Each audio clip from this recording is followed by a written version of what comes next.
Target Digital Marketing, and I'm sorry if you've heard me introduce myself a million times today, but I'm this room host.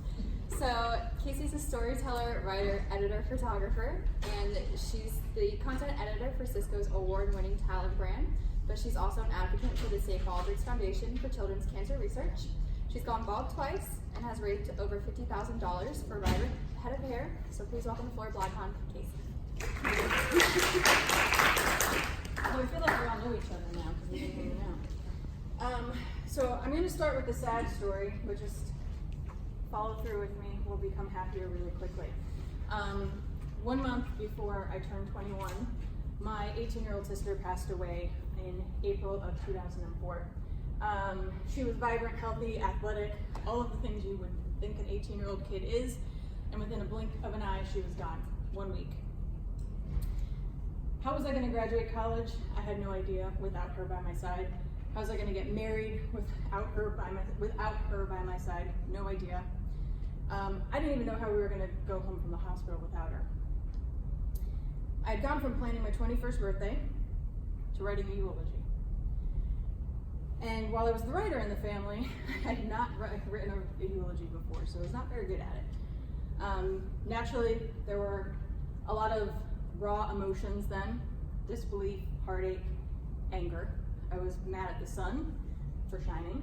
I was mad at people for figuring out how to live when I didn't know how to do that anymore. And suddenly, on the eve of her memorial, which was a frigid Tuesday here in Florida in April somehow, I figured it out after many failed attempts at a nice eulogy, because most of them were just really angry, and they were angry letters to God. Ripped the last one up, crinkled it up, threw it away, and I figured I'd deal with it a different way. I figured how to laugh instead of cry. And so in memorializing my sister, I told the funny stories about her, how she was a kindergarten kid, and for show and tell one day didn't bring her show and tell, and so she showed the class her belt, because that's all she had. That was my sister. And so we started with that. And from then on, I just dedicated to living out loud. Now, I won't tell you the time frame between 2004 and 2011 was easy, because it wasn't. But I knew over those years that I wanted to do something to honor her memory. I just had no idea what. And that's when the phone rang. A firefighter by the name of Garrett was on the other line. He was a friend of a friend, and he was looking for a photographer, which I, at the time, happened to be. He needed a photographer for an event called the St. Baldrick Foundation. It was supported by first responders, police, firefighters, EMT. It was around St. Patrick's Day, and I fell in love with the whole concept, which essentially was a bunch of people coming together to go bald for children's cancer research. I said, sign me up, I'll be there. And I went into that event thinking it was like any other event I'd ever covered up until the point, and I could not have been more wrong. As the bagpipes started playing and the clippers started buzzing and head after head after head of hair went bald for this cause, I felt myself growing more and more impassioned by it. Here's what I learned about children's cancer on my very first St. Baldrick's event. Worldwide, every 2 minutes, a child is diagnosed with cancer. I'm here today for 45 minutes. So that's over 20 kids just in this time that we're spending together that will be diagnosed with cancer. Childhood cancers are very different. They're not at all like adult cancers. And many children who are diagnosed are sadly still being treated with adult chemos and radiations. And so that's what we need to change, because you don't walk into Target and get your kid adult Tylenol when they need Tylenol. So we shouldn't be sending them to hospitals to get these adult treatments when they're children. 71 is the average number of years of life children lose to cancer. In comparison, adults are about 16 years. 95% of those survivors will have a chronic health problem at some point in their life. 80% will have a severe or life-threatening condition, a secondary cancer, or something else that they have to battle. And 4% is the US federal funding that children's cancer receives and is dedicated. So that's why foundations like the St. Baldrick Foundation are crucial in this fight, because they supplement what the government doesn't. That day, I saw 2 very brave women go bald. This was my very first St. Baldrick's. These 2 women somehow came out of nowhere, out of the crowd, and went bald. And I thought, I could do that. did not go bald this day. I had driven an hour out to Melbourne Beach to cover an event as a photographer, and I knew if I went home without my shoulder-length hair, my family and friends were going to think I had lost it. They would not have gotten what I experienced that day at this event. That event went on to raise $73,000, and this same event, as the years would go on, would become a top 10 worldwide fundraising event, raising millions for children's cancer research. Needless to say, it would never be the same. This event changed my life. And I invited myself back the next year. They luckily wanted me back next year, but I went into the next year. Again, the bagpipes started playing.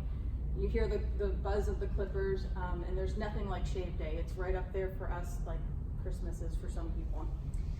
And that's when I looked over into so I have a crowd of people behind me, and I have the stage in front of me. Our honored kids are coming in, so we have kids every year that we honor. They come in through a parade, and they're the first barbers of the day and get to do some of the first shaving of the day. And I looked out into that area and locked eyes with a little boy named Enzo.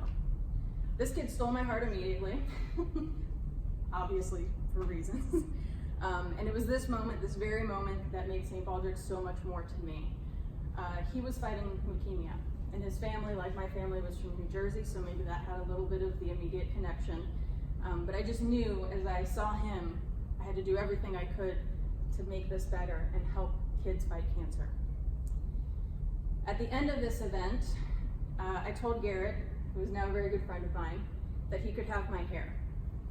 And as he grabbed my arm to pull me up stage and auction off my hair right then and there on the spot, which is something we do, I dug my heels into the ground and I said, no, not today.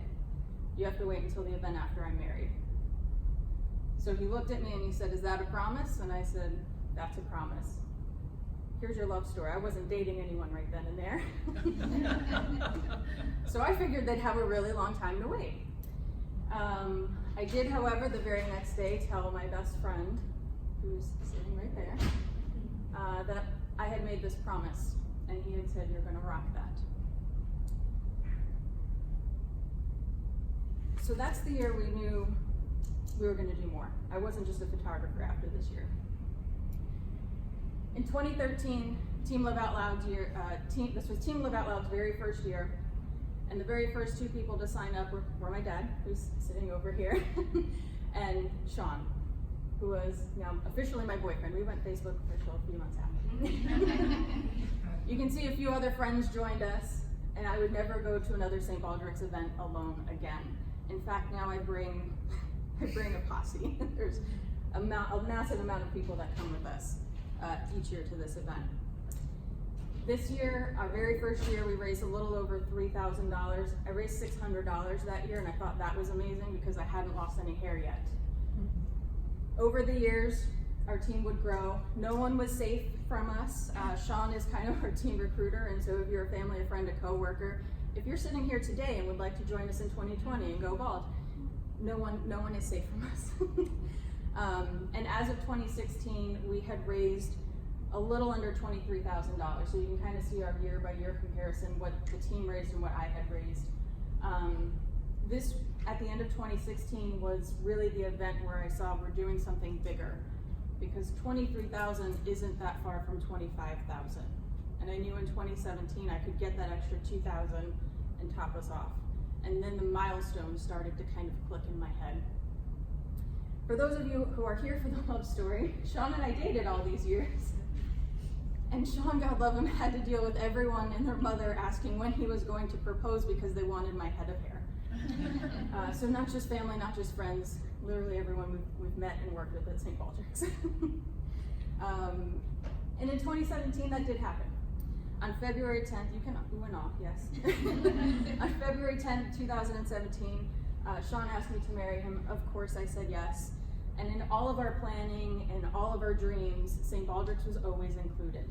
That sounds really crazy, but in every conversation that we have throughout the year, this is something, it's not one day, it's not 1 week, it's not one event. This is something we talk about all the time. And so this was no different, right? We called family, we called friends. We kept it off Facebook for a couple days, but when we put it on Facebook, we had friends who were saying, oh, you're going bald in 3 weeks. because our next event was in March. I said, no. I said, the event after I'm married. This is one step. 405 days later, we were married. You can do an awe at this. Unfortunately, my hair's up there, so these are the last photos of my very vibrant 19 inches of purple hair, because 2 days later, not even 48 hours after we were married, we were bald. This event, I raised over close to $27,000 at this event with this head of hair.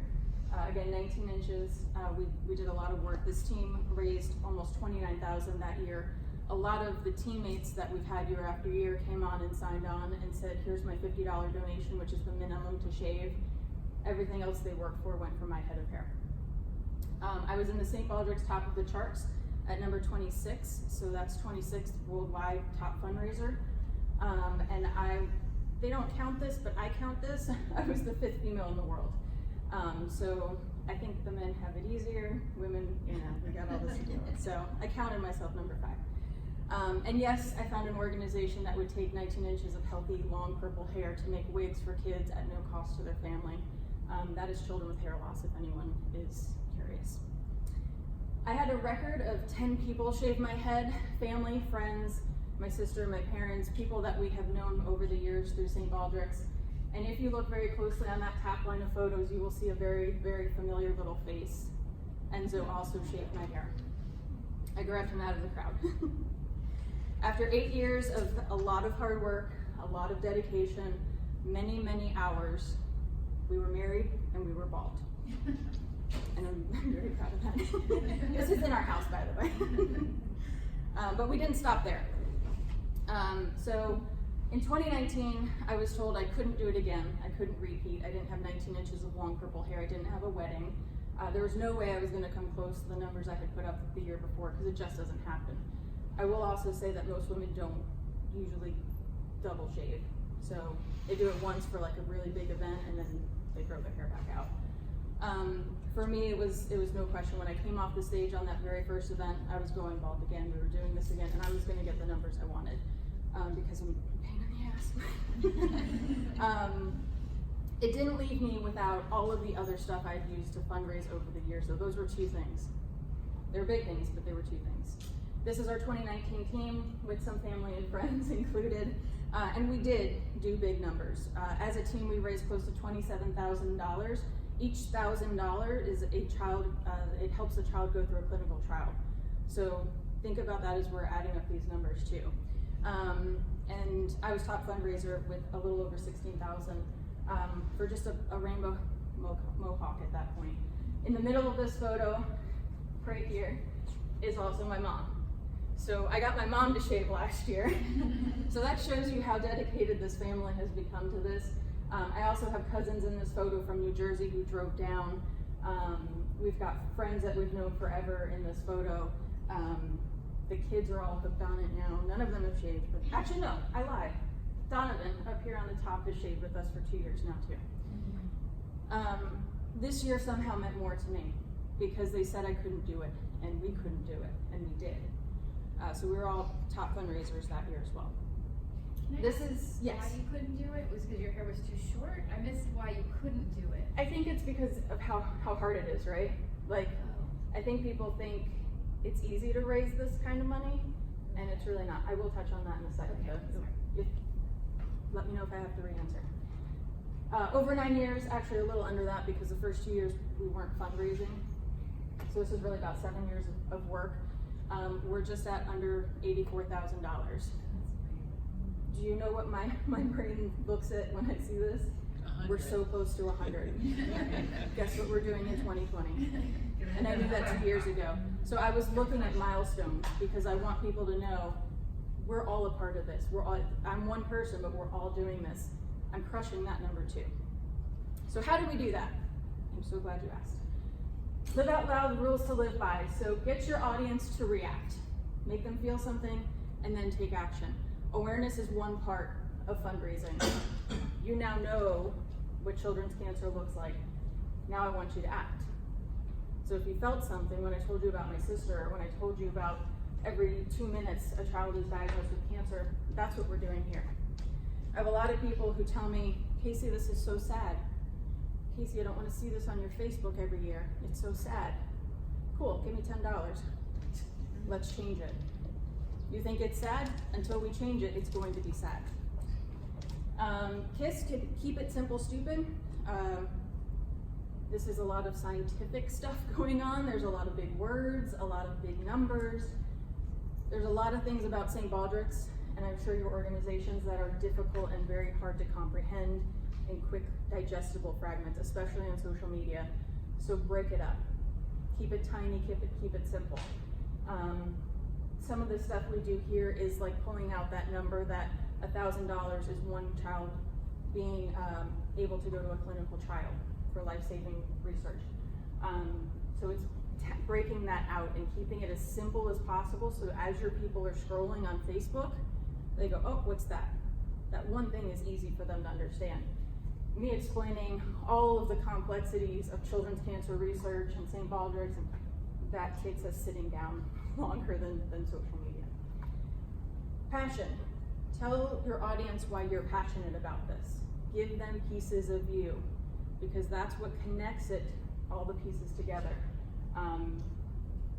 Often I have heard that people get involved with St. Baldrick's because they see how passionate I am about it, and they feel that they have to be a part of that.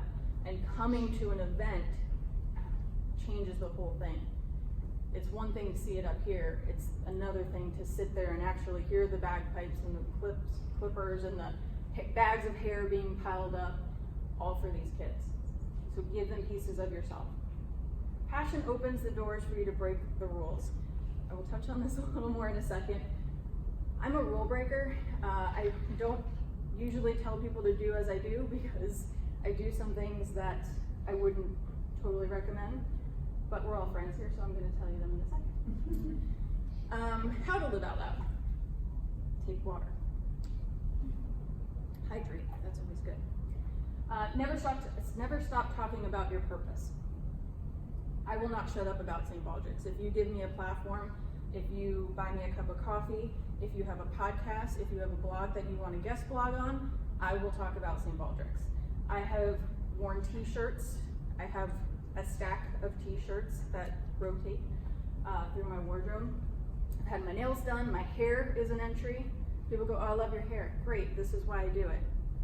I like fun colors, don't get me wrong, but it's also because it opens that conversation, especially when my hair's really short. People get a little nervous about complimenting a woman when she's got a buzz cut for some reason. So I never turn down that opportunity. Give people milestones to help you reach. So we kind of touched on this already, but start small. Don't scare them away. I tell all of our new Shavees every year, they come out in all excited, I'm raising 20,000. Yes, I hope you do, but let's come over here and talk about raising 1,000 first, then go to 2,000, then maybe 5,000. Start feeling your audience and help them build, because it gives them milestones too, and they feel like they're celebrating with you, and oh, we're gonna do more, let's do more. So start small, because if you come in at 20,000, that freaks people out. My people are a little used to it, but generally, you want to take a step back. Get creative with your fundraising. So the next few slides will show kind of what we've done. You can kind of see a few of them here. But we're always talking about different ways to fundraise. Again, this isn't a conversation that we have a few weeks out. We start talking about, we're kind of like a theme park in that operation, where like one event ends and we're already talking about the next year. So what can we do to better next year?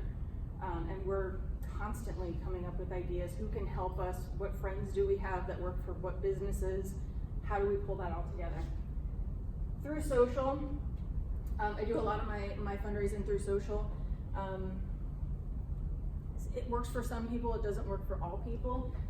I've had 10 years of this, so my social people know it's coming, and they kind of know my cycle with it now. So start small and keep building that, because it does take time, it doesn't happen overnight. But I have my personal Facebook page, which January 2nd through Shave Day, that's all you're getting, is all St. Baldrick's all the time. I have a Facebook group because of the algorithm. I don't like it, so I have a Facebook group now so that they get direct content about what we're doing, milestones we're hitting. I do hit Twitter and LinkedIn here and there. And then I also thank our donors on social. So if you're a friend of mine on Facebook, or I know your handle on Twitter or Instagram, I will tag you so that you know that I see you, and I appreciate that. And as many donors as we have, I have like a mental tally of like our community helping us with this. I also do, sorry, I totally skipped over Instagram, I think. I do a lot of stories and lives and stuff like that. We do Facebook lives. Anywhere we can get, again, to talk, we're talking. A couple of our fundraising ideas here. On this slide, I had a friend come to me and said, how can I help? We have a therapy dog group, and so that very top photo is of our German Shorthair Pointer, Camber. She's a certified therapy dog here in Orlando, and we have a bunch of friends that have therapy dogs. And so that we all got together one Saturday over at the Oviedo Townhouse, and we had a kissing booth. And for a donation of your choice, you got to come love on a puppy and get photos and all that good stuff. Second one is me talking about how short my hair is, or probably how long it is. It was probably really long there, actually. It was right before the March date, so it was long. But again, this is a friend of mine, Steve from St. Baldrick, who has a like a Facebook Live podcast type thing. He wanted to know if I could come out to Hiram's and chat about St. Baldrick's. I said yes. And then the bottom one here is paw print art. So we have As the Tail Wags over in Oviedo is a grooming facility, and they did paw print art, and then they did puppy manicures so that your dog didn't go home with paint on their foot. We have done bracelet handouts. So one of the very first things I ever did, we had a bunch of hundreds of these Live Out Loud bracelets from my sister's memorials. And I said, if you give me a $10 donation for St. Baldrick's, I will mail you one of these in the mail. That's a lot of handwriting and a lot of stamps, but it was worth it. I got ornaments from Michael's on sale after St. Patrick's Day and turned them into St. Baldrick's ornaments. Nails, I had my nails done for Children's Cancer Awareness Month one year. Walked into my doctor's office, the receptionist asked me about my nails, and I told her a very condensed version of everything you're hearing today. And by the time I got home, I had a $150 donation just by having my nails done. We've done some viral campaigns. So this is one of them where you just print it out and you do a photo on social media. There's some hashtags in there. It's more than 4, which is basically to raise awareness that 4% is all that these kids in the Children's Cancer Research Foundations are getting. Whipping Childhood Cancer does a pie in the face challenge, much like the ice bucket challenge. And my very favorite is Kick the Coffee for Kids Cancer, which is an idea that I came up with in the very beginning of our fundraiser. How many have bought coffee at Starbucks? Everyone raise your hands. We've all bought it. Yeah, come on, don't lie to me. If you have $5 for Starbucks, you have $5 for children's cancer. That's all it comes down to. I don't care if you drink your coffee or not that day, I want your $5. And I usually do that about a week before our shave. That's just to show you it's as easy as a $5 donation. I have a lot of friends who apologize, that's all they can give. I will show you why I yell at them in a minute. This year we upgraded our t-shirts. We did a custom ink fundraiser. I designed this very quickly on custom ink. They actually have templates already set. So I'm a little craftier with graphic design, but if you're not, they already have things created that you can go in and kind of plug in your information. You get a link, you send that link out, and then you get a percentage. You also get to create how much that shirt is and the percentage you get back, basically. I had another friend come to me and say, I'd like to help you, can I do a virtual art auction? Yes, you can. So she did a virtual art auction on Facebook, had a bunch of artists who donated their art. We auctioned that off, and I think we raised a couple $100 that way. I have friends who do LuLaRoe and Usborne Books and all that kind of stuff, and they also help us with fundraisers throughout the year. Tattoo Day, everyone's favorite. Over at Granite Ink in Castleberry, they shut down the shop one Saturday every year, and the funds go to Children's Cancer Research. Pints for a Purpose, $1 from every beer poured. Everyone loves that one as well. The last one's not an event, it's just so much as, so St. Baldrick's puts out the event page for the event that you're a participant of and who's top tier, 1, 2, 3, all the way down. And then you get a team look at that, and you kind of get to see where you sit and where your team sits. I saw here that we were pretty close to the cops last year. This is us between the cops and the fire department, which I kind of love because we're a cop fire department family, so we fit right in there. But I wanted to be first, so I told people that's what I wanted. and that's what we were working towards. So it's just showing them a visual of like, we're so close, we're $500 away, how can we get there, and getting that community to act. Last year, I did not have a wedding or 19 inches of hair, but I did have vibrant hair color. So in January, I said the highest donation in the month of January got to choose my hair color. My friends bonded together, became the top donation, and they chose yellow. I'm still friends with all of them. I still love them all. I think it's great. Thank you. It's just not my color. You know, everyone's got a color you feel really good in. Yeah. Yellow's not mine. In February, I kind of did more of a raffle idea. So it was based on how much you donated. Depending on the breakdown, your name got to go in the bucket. If you donated 100, you got more than someone who donated 25. The winning donor was actually a really good friend of mine. Her daughter did pass to children's cancer, and Ryan is someone that we honor every year on our team. And so it was very fitting that she got to select my color in February, and she chose a beautiful shade of silver, which is much better than yellow. And then the next one was for my final hair appointment. If I raised $7,500 before that appointment, I would do rainbow. So I think we were not very close to 70. I was a little worried about saying 7,500, but I said, let's go. Put it out to the universe. Universe answered, and I had rainbow hair. That was 4 days before the shave, and again, I went on to raise almost 17,000. So I hadn't even hit 10,000 4 or 5 days before the shave this year. This is where you get to break the rules. So you shouldn't go to people and say, give me your money. That's rude. There's a whole, you gotta be friends first, and you gotta get to know them. My audience knows me, I know them. They know I'm kind of joking with this, but also as I get closer to March and shave day, I'm not joking. You waited enough, and now I want your money. So give me $5, give me $10, give me $25, give me the change in your car, I don't care, I want your money. And this is why.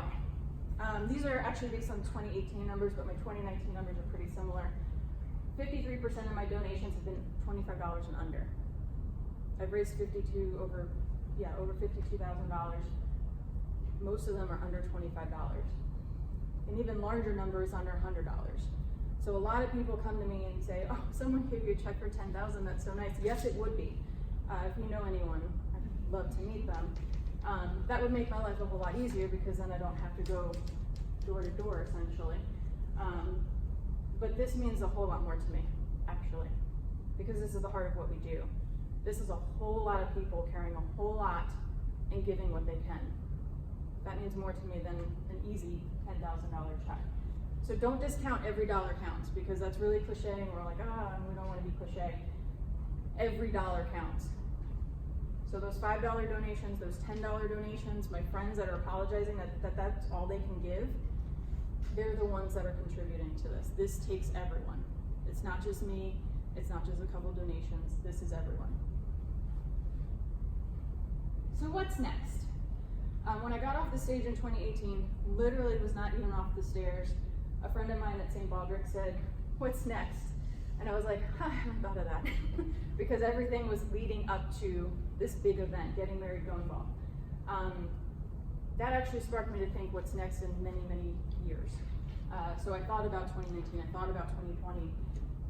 I know what 2020 already looks like. We are hitting $100,000. I won't stop till that happens, and I'm going to surpass that. It will be my 10th year with St. Baldrick, so that's a big year. St. Baldrick's also does where they honor their volunteers. So at 3 years, you're a squire of the ball table. At 7 years, which is a very big year because it's 7 years, you become a knight of the ball table. At 10 years, you become a commander knight of the ball table. And then there's 15 and 20, we'll get to that. But 10 years is big, so I'm gonna be a commander this year, so I have to get ready for that. And yes, I want the 3P. Every year, there's a guy at our event. He and I kind of go head and head with this who will be top fundraiser, because for so many years he was top fundraiser and then I came. So I want the 3P, and I did say that just hours after the shave. So my story is very sad. It starts with a very sad beginning, but it is also happy. And I'm a big believer that when you take a sad story, you can find the silver linings and you can turn that story around. For those of you who came for the love story, there was some of that. And really, it's just a big time story about a lot of passion, a lot of dedication. There's a lot of hard work in here. I actually never had to document how many hours I spend on this, but because I'm an employee of Cisco, they give me $10 for every hour I volunteer. So that motivated me, and I usually spend about 200 hours every year working on St. Baldrick's events, designs, whatever we've got going on. And that's what counts here, is that just that passion and that fuel. A big misconception of our story is that Kellie died of children's cancer. She actually didn't. So for those who thought that might be the fueling purpose here, it wasn't. We actually never found out what took her. But that almost doesn't matter, because what matters is what we've made of her legacy and her story and how we've continued to live out loud. So I kind of let people believe what they want to believe now, because we're moving on to making this a brighter thing and continuing her story moving forward. So live out loud, use your story for good. Recruit your family, friends, and coworkers. I cannot stress that enough. A lot of people think it's just me. It's not me. My husband's here, my sister's here, my dad's here, my mom, friends, everyone comes together, and this is something we all focus on and talk about. But what talents do they have that might be helpful? Do they work for a company that matches donations? So Cisco helps me in that big time every year. Never underestimate your resilience. Never give up, keep on going. I get really tired sometimes, really tired. January through March, I really don't sleep a whole lot. Our cycle is usually in September for Children's Cancer Awareness Month. We start our pages, we start fundraising, but on a very small scale. October, it's there. We're big Halloween people, so we're kind of focused on that. November, Giving Tuesday, I come back for that and say, hey, remember St. Baldrick's? We're doing that again this year. Giving Tuesday, where's your money? December through January 2nd, quiet. People are holidaying, they're in holiday mode. They're in that kind of front. So I give them their holiday. And I feel like that's a fair trade-off, because January 2nd, I come around and I start asking for your money, and I get louder as we get closer to March. But what keeps me going is the fact that we're helping kids. If you go to the St. Baldrick's pages, and especially their blog, they'll show you that what we're doing here and the effort that's going in and the money that's being raised is helping. And what we're essentially trying to do is, if you think back on breast cancer back in the 80s, we're trying to do that for children's cancer. So we're just trying to make it where it's got its course, and where it's a little less unknown. So better, safer treatments, and yes, cures. Personalize your efforts, tell your story, give them a piece of you. We've all seen the Facebook fundraisers, everyone on their birthday, very charitable, wonderful, but you see those every day, right? I don't know why these people like that thing that they like and they want me to give money to, because they haven't told me. They just did it on Facebook, and and I've done that for St. Baldrick's, but people know why I care about this. If I don't know why someone cares about it, then it lacks that connection. You've got to give them a piece of yourself on this. And this is the last slide. It's my shameless plug slide. I want you to help me fight children's cancer in 2020. I want my photo on the end of that in 2020. I can't wait to be bald again. This is my current fundraising link. So if you want more information on St. Baldrick's, it's right there. Just cut off at .org. But if you'd like to see my page and go to the full thing, we are working to do big things this year, and we are going to hit 100,000 for children's cancer research. And with that, I will open up to questions. How are we doing?